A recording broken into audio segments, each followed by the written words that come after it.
మతం అనేది వ్యక్తిగతం కావాలి. పరమత దూషణ, పరమత ద్వేషం, పరమత ఆచారాల పట్ల వైముఖ్యం మంచిది కాదు.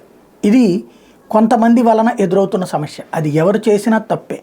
ముస్లిం సమాజం అందరూ అట్లుండరు. కొంతమంది అత్యుత్సాహపు వాళ్ళు చేస్తున్నటువంటి తప్పు వలన సమాజంలో అదొక అన్రెస్ట్ కారణం అవుతుంది. ఈ మధ్యకాలంలో భజనలు చేస్తే దాడులు లాంటిది జరిగితే ఇప్పుడు డీజేలకి కూడా దాడులు జరుగుతున్నటువంటి సంఘటన రాజస్థాన్లో చోటు చేసుకుంది. డీజే అంటే అదేదో దిక్కుమాలిన డీజే కాదు, దేవుడికి సంబంధించి. రాజస్థాన్లోని కోటాలో రాముని ఊరేగింపు మీద దాడి జరిగింది. పలువురు హిందువులు గాయపడ్డారు. ఊరేగింపులో భాగంగా ఏర్పాటు చేసిన డీజే సెట్ని ఒక మోకొచ్చి ధ్వంసం చేసింది. ల్యాప్టాప్ను విరగొట్టారు. మొత్తం ఈ ఘటనలో దాదాపుగా 15-20 మంది గాయపడ్డారు. అట్లాగే అదంతా కూడా ధ్వంసమైంది. దీని మీద చర్యలు తీసుకోవాలంటూ ఇప్పుడు డిమాండ్ చేస్తున్నటువంటి నేపథ్యంలో ప్రభుత్వం యాక్షన్ తీసుకుంటుంది. బట్ అసలు ఎందుకు ఇట్లాంటి ఘాతుకాలకు పాల్పడుతున్నారు, ఎవరు వాళ్ళు, ఎందుకు అట్లాంటి దాని వెనకాల ఏముందన్నది దర్యాప్తు జరపాల్సి ఉంది.